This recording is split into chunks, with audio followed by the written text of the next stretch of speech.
Olá, meu nome é Luiz Henrique. Estou apresentando o podcast O Melhor Conselho, que tem como objetivo gerar conteúdo e conhecimento para as pequenas, médias, grandes empresas, seus conselhos, conselheiros e administradores. E no final do podcast, a pessoa entrevistada sempre deixará de presente o melhor conselho que foi ou é importante na vida dela. E eu tenho hoje aqui uma pessoa muito especial que eu vou ler o currículo. Ele é bacharel em Direito pela Universidade de São Paulo, em Administração pela Fundação Getúlio Vargas, é mestre em Administração pela FEA-USP, estudante visitante da pós-graduação em Economia na Universidade de Princeton e em Administração de Empresas na Columbia University. É sócio fundador da Northstone, um investment boutique. Tem mais de 32 anos de experiência em finanças corporativas. É sócio fundador da Voga, uma companhia de investimentos. Foi assessor especial do Ministério da Previdência Social, conselheiro de uma organização de crédito e desempenha trabalho voluntário numa ONG que fornece bolsas de estudo para estudantes de baixa renda e de alto desempenho em escolas secundárias e faculdades particulares. Eu tenho a honra de apresentar aqui Samuel Oliveira. Muito obrigado pela sua presença. Obrigado, Luiz Henrique, e espero que a nossa conversa seja bastante produtiva. Com certeza será. Samuel, você trabalha, que a gente estava conversando sobre M&A, né? Sim. M&A. E você trabalha não só com M&A no Brasil, você trabalha com M&A internacional, cross-border. Sim. Qual que é a diferença cultural nessas dois vieses?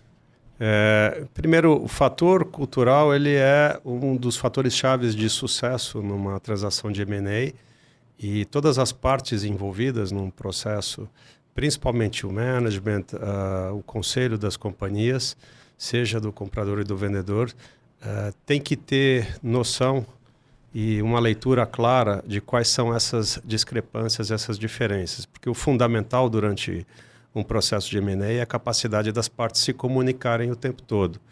E diferenças culturais existirão, tanto nas equipes envolvidas, né, na forma de conduzir os negócios, desde do idioma utilizado, as expressões, e mais também no pós-transação, na integração dessas companhias.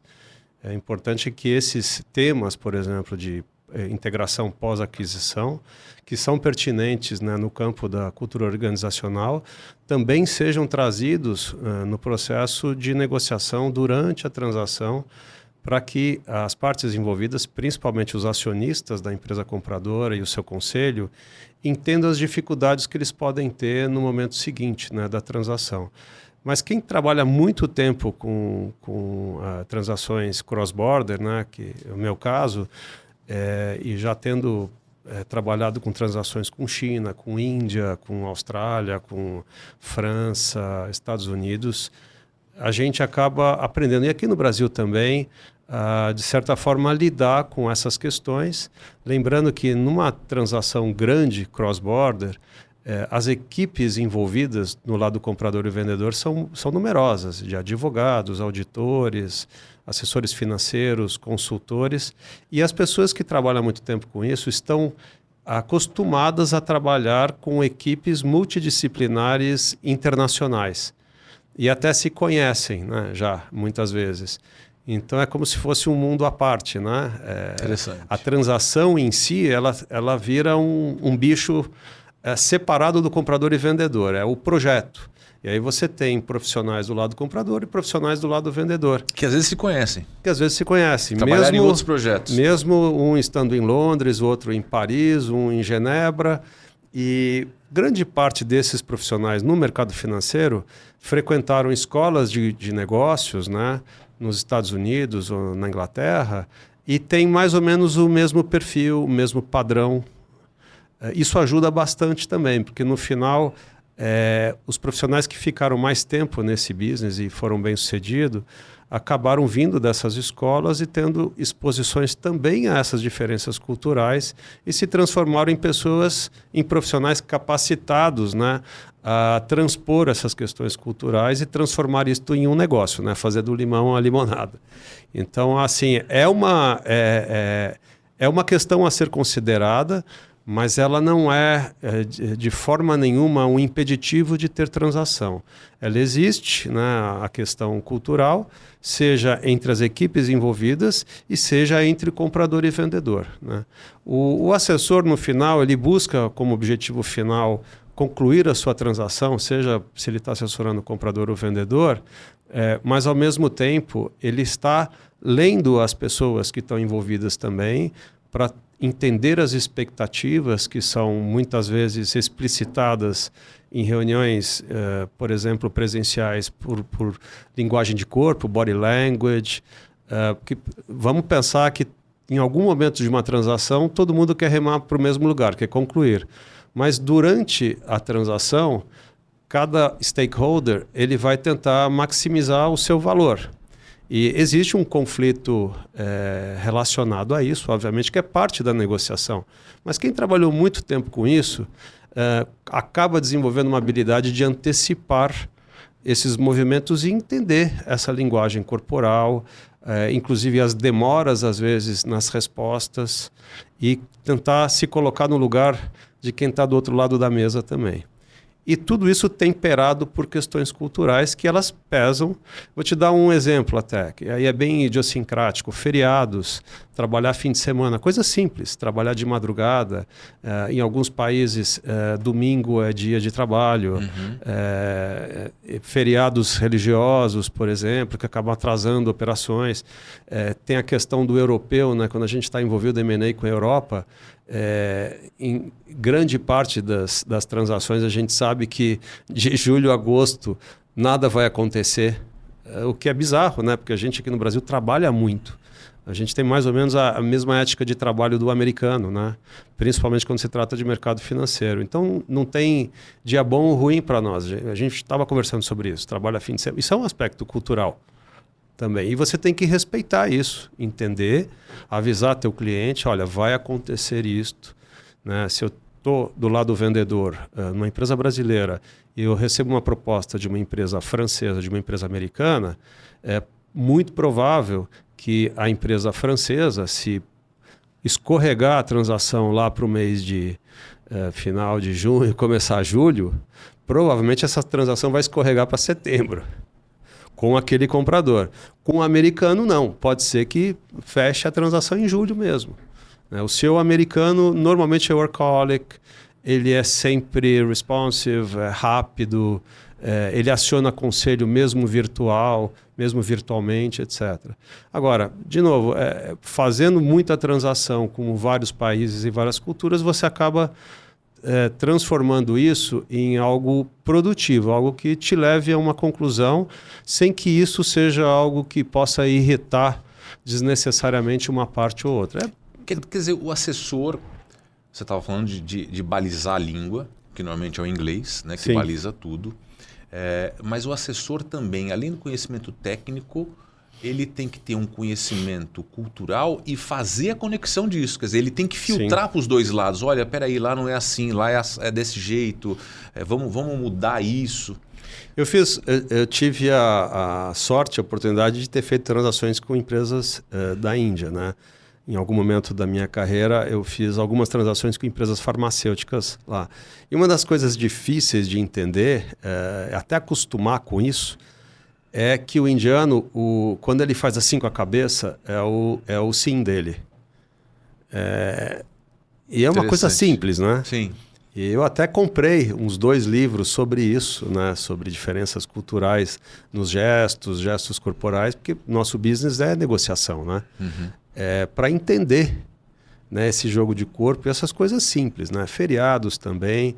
É óbvio que existem questões jurídicas, regulatórias, que estão refletidas nos contratos, que isso também é uma obrigação do assessor saber e dos seus advogados, mas na parte negociação, como esse é um business de pessoas, o M&A, no final das contas, é importante o assessor ele ter profundidade, maturidade para entender essas questões e que mesmo em face dessas diferenças culturais, existe a possibilidade de ter negócio.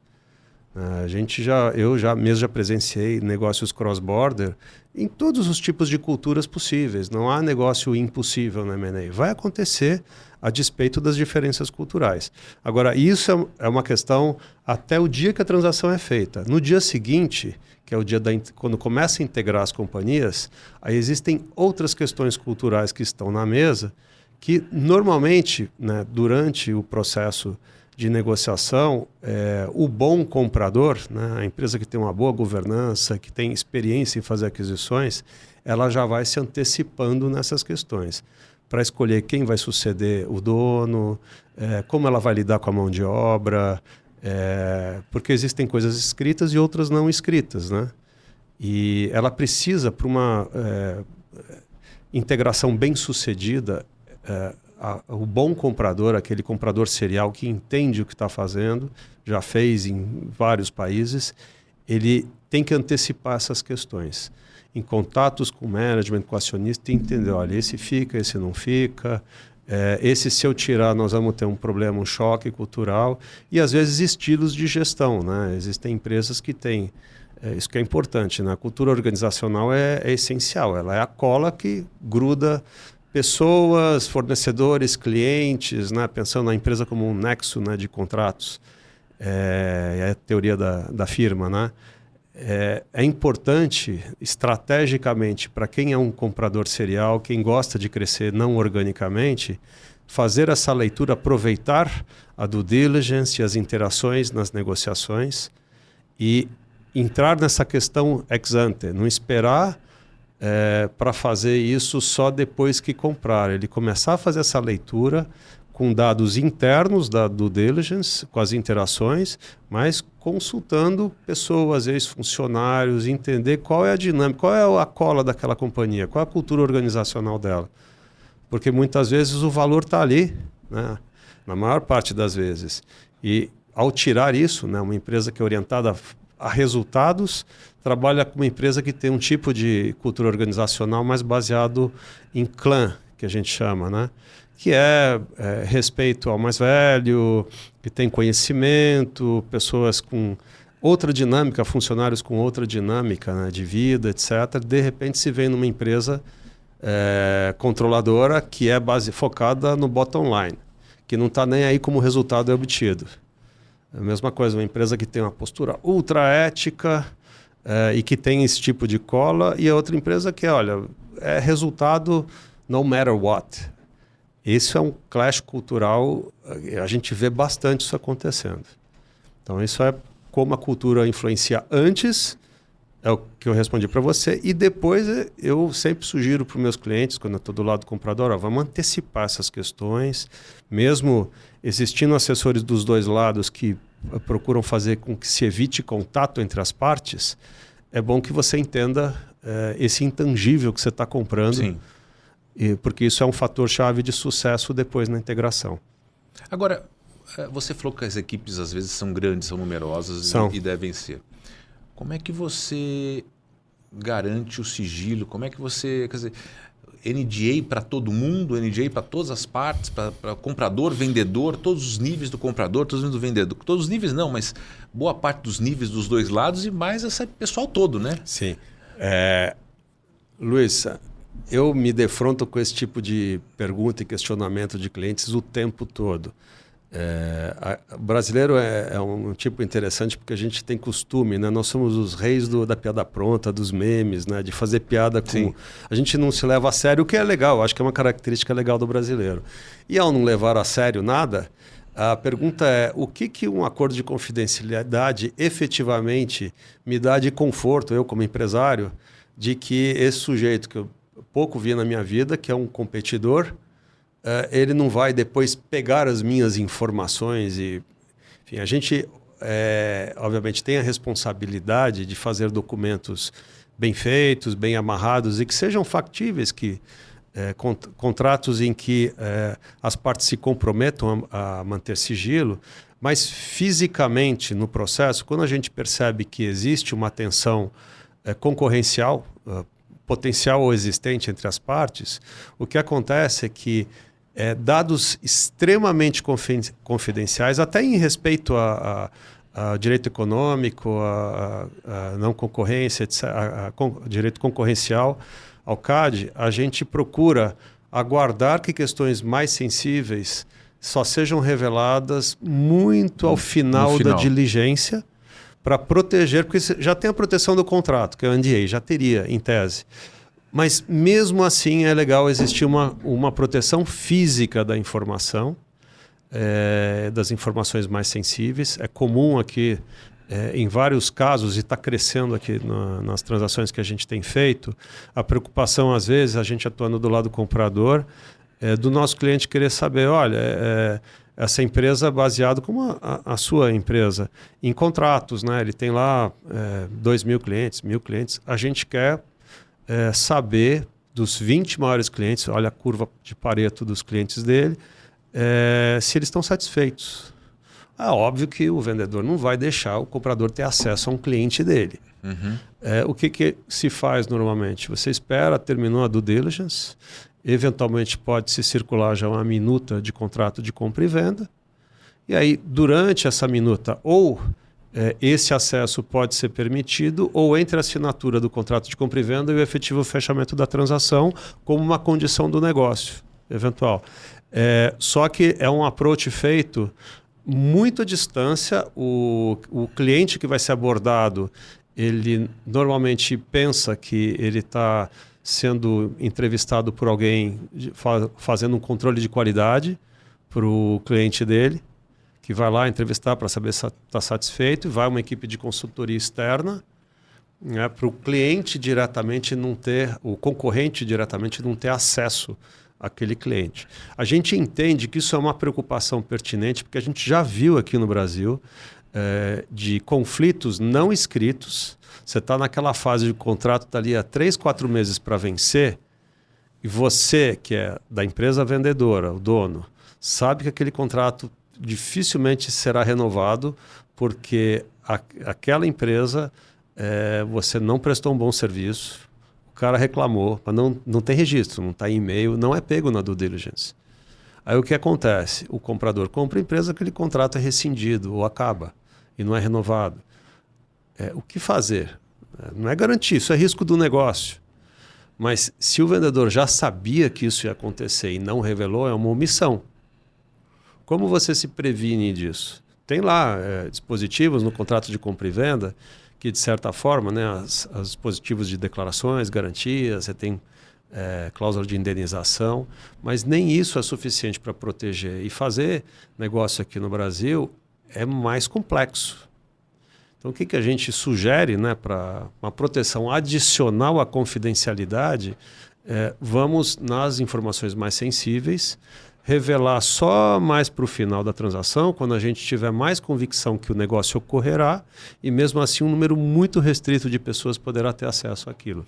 Você percebe em algum lugar uma desconfiança maior? Tem alguma cultura, algum país, algum tipo de segmento que tem, mesmo estando com o NDA assinado, eu tenho uma desconfiança maior, eu sou mais desconfiado?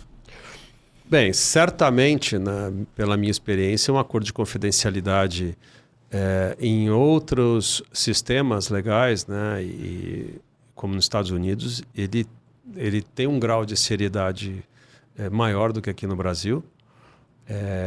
Mas essas preocupações mesmo assim existem, né? Isso não muda, principalmente quando você trabalha com patente, com segredos industriais. Isso é uma preocupação geral.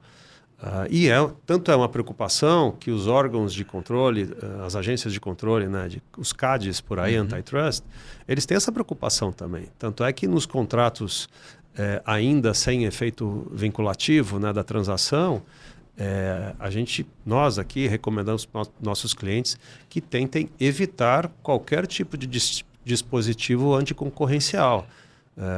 Porque no passado era comum a gente ver em propostas não vinculantes as empresas se comprometendo a não competir durante aquele período. Isso não pode. As empresas têm que competir. E eu falo isso para o meu cliente. Olha, por mais que você tenha medo e tal, não tem como fazer omelete sem quebrar ovos. Você vai ter que abrir informação para o comprador. Mas e se depois ele não comprar? É um risco do negócio. Mas não tem como evitar isto, porque você tem que declarar. Você dá a declaração, você contrata isso. no acordo de compra e venda. Então, quem comprar você, ele vai ter que ter algum nível de convicção de que tudo que ele precisava saber sobre o ativo, sobre a empresa, você o informou. Então, mesmo que o argumento, né, de não vou abrir esta informação porque é sensível, mas no dia seguinte virar a chave é outro dono. Você Sim. tem que revelar, sobre pena de você ter omitido. E aí você pode estar quebrando o contrato. E você tem diferença de custo e financiamentos M&A Brasil, M&A cross-border? Sim, a questão ela é menos relacionada ao M&A em si, mas ao mercado de crédito em geral, tá, Luiz? O que acontece? Nós vivemos um mercado mais imperfeito, né, de crédito aqui no Brasil. As empresas pequenas, a gente estava falando sobre isso antes, pequenas e médias não têm acesso ao mercado de crédito. Isso que você está chamando é o acquisition finance, né, financiamento para aquisição. E normalmente, com essas distorções que existem no nosso mercado, acaba prevalecendo a criatividade.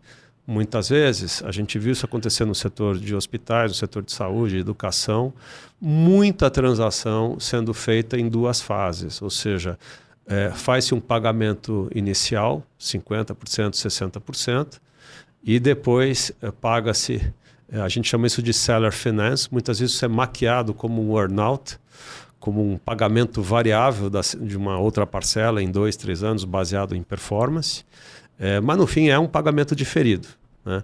O que pode é ele ter mais ou menos risco de crédito ou risco de performance vis-à-vis resultado da companhia ao longo do tempo e a governança de atingimento desse resultado também.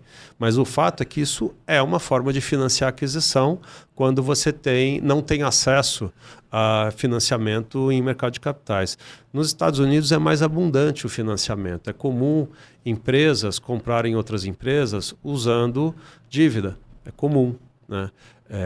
E muitas vezes as instituições financeiras, no caso americano, financiando via mercado de capitais ou mercado bancário, né, balanço de bancos, os bancos eles vão olhar muito o ativo que está sendo dado em garantia, né, que é a empresa que está sendo comprada, que é o acquisition finance puro. Aqui no Brasil, a aquisição de empresa, de outra empresa, o nível, a exigência de garantia aqui no Brasil ela é tão maior, é tão alta, que acaba tornando isso, apesar de muitas vezes ser a única opção, né, para o comprador, de uma opção cara, muitas vezes. Mas existe financiamento, as grandes empresas têm acesso, as empresas mais organizadas, que estão num nível de alavancagem razoável, né, menos de 3 vezes EBITDA, em transações ali de 200, 300 milhões para cima, elas têm acesso, os bancos comerciais brasileiros, o Santander, Bradesco, Itaú, eles têm apetite para financiar seus clientes em aquisições.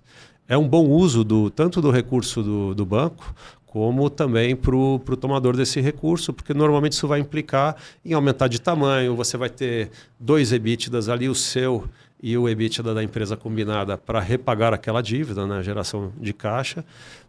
Mas quando isso acontece tem que ser algo super bem feito, né? Já o assessor ajudando a olhar para frente, né, projetando ali 5, 10 anos, mostrando como que aquela dívida especificamente cabe na geração de caixa das duas empresas combinadas. Agora, por que mesmo assim ainda é importante e prevalece bastante o modelo onde o vendedor topa receber a prazo? Porque é uma forma de financiamento, é o que a gente chama de seller finance. Porque ainda não existe disponibilidade completa no mercado do financiamento puramente bancário. No mercado de capitais, a gente viu em alguns casos, né, caso conhecido lá da Magalu, da Kabum, que foi feita uma oferta, muitas vezes isso acontece, se faz uma oferta pública para pagar a aquisição feita, né, uma oferta de ações, né, para pagar alguma aquisição que está em andamento, que foi feita, para diminuir o nível de alavancagem. Mas poucas empresas têm acesso ao mercado de ações ou têm liquidez suficiente para fazer um follow-on que ajude a desalavancar uma aquisição ou pagar o comprador, etc. São poucos felizardos aqui no Brasil que conseguem ter acesso a esse recurso. E nos Estados Unidos, não. O mercado de capitais ele está mais estruturado, está mais estruturado, ele é maior, ele é líquido, tem dinheiro para isso. Eu tive a felicidade de trabalhar num banco americano, o DLJ, o Donaldson, Lufkin & Jenrette, que é o banco que assumiu alguns ativos e equipes que vieram da Drexel, lá do Michael Milken. Uhum. E ele foi o sujeito que inventou, né, o Junk Bond, né, os High Yield Bonds. E o High Yield ele foi um tipo de financiamento muito utilizado até hoje, né, para comprar, para fazer aquisições. E por quê? Muitas vezes você compra uma empresa e você tem que fazer turnaround nela, o fluxo de caixa dela nos primeiros anos vai ser negativo, etc.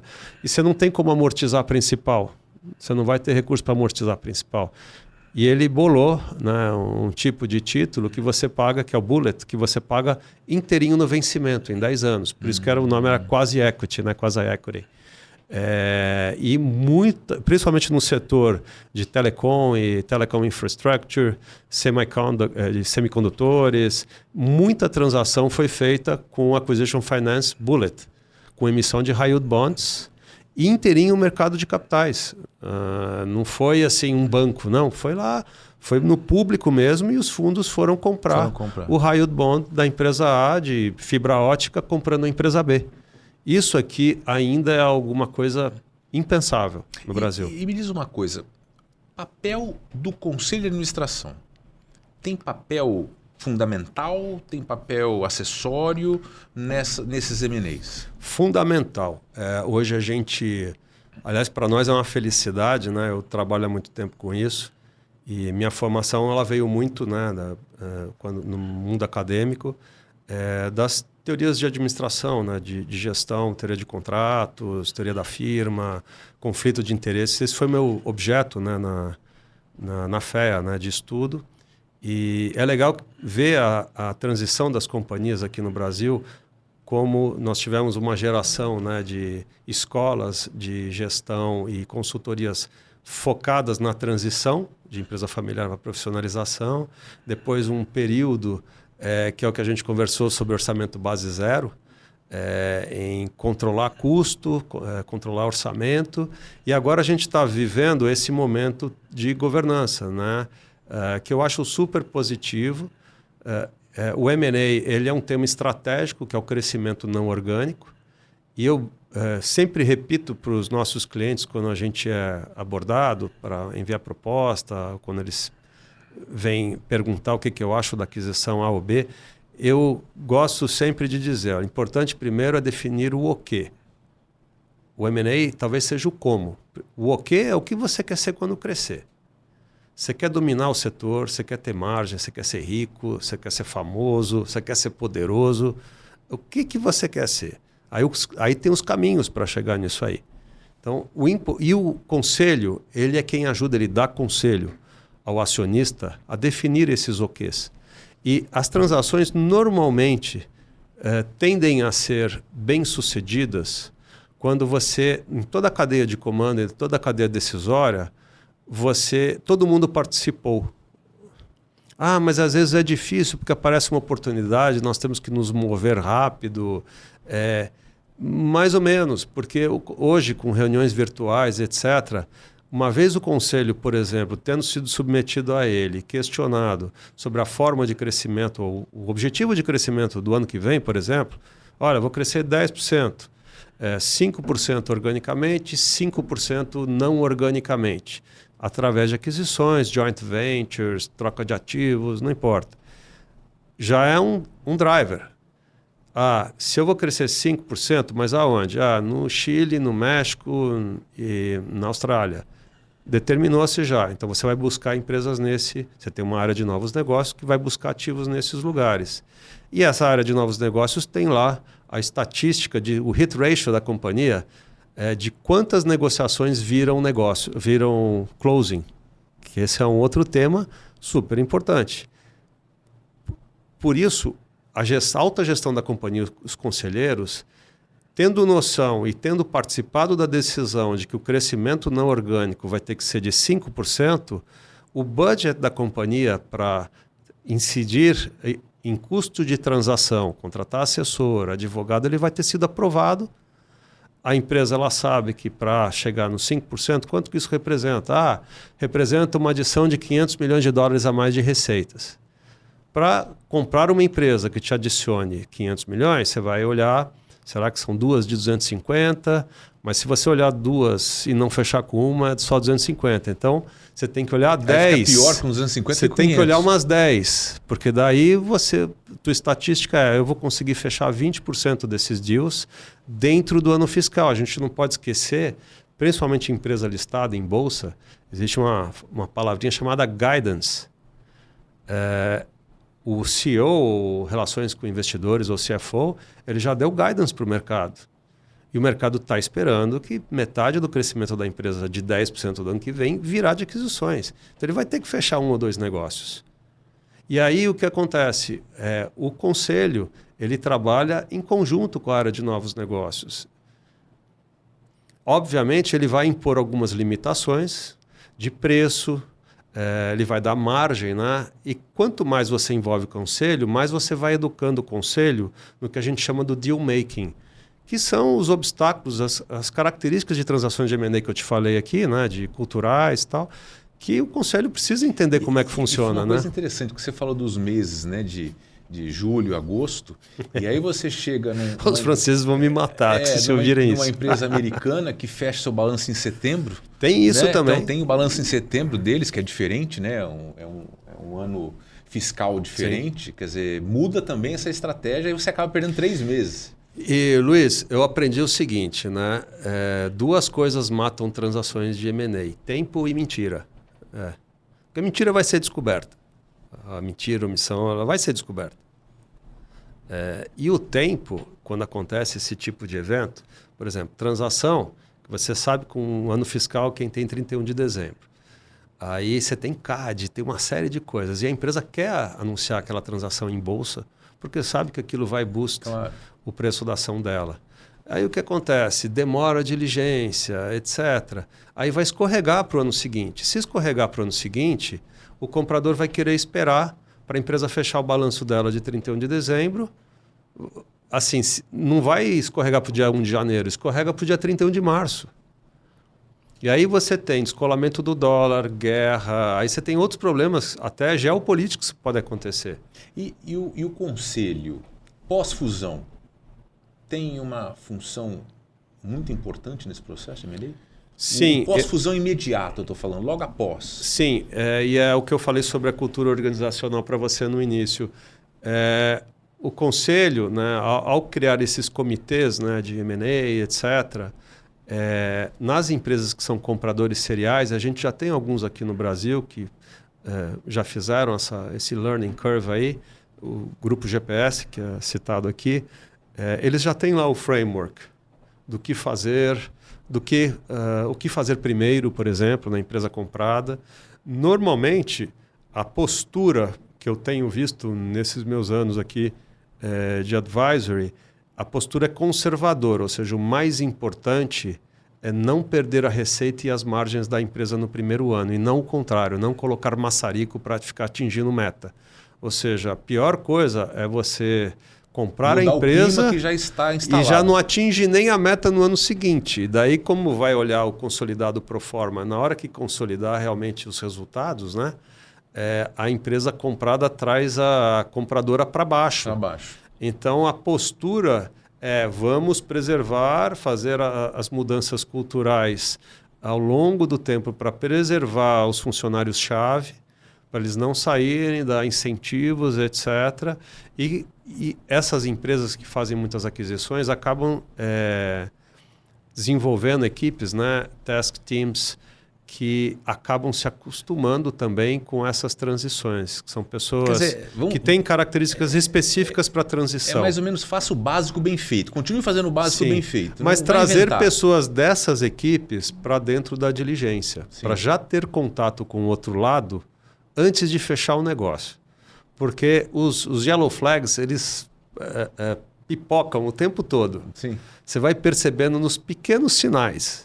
Até na negociação, quando o sujeito volta atrás em alguma coisa,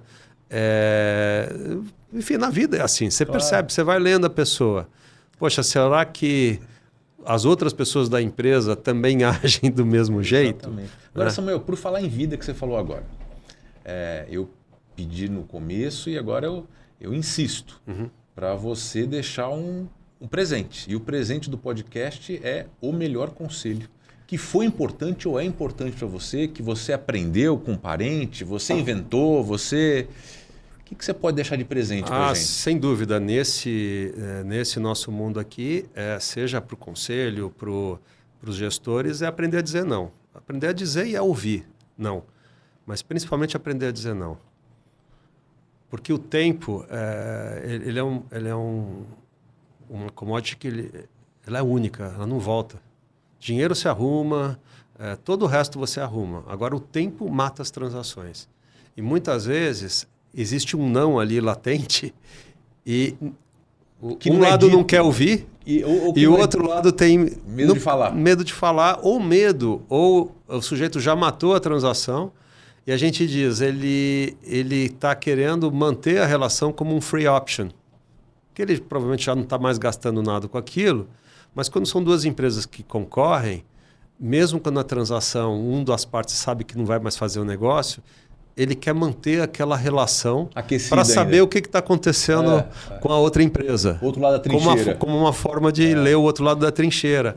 E eu acho que isso destrói valor, isso não é positivo. Acho que você tem que cortar a relação, não...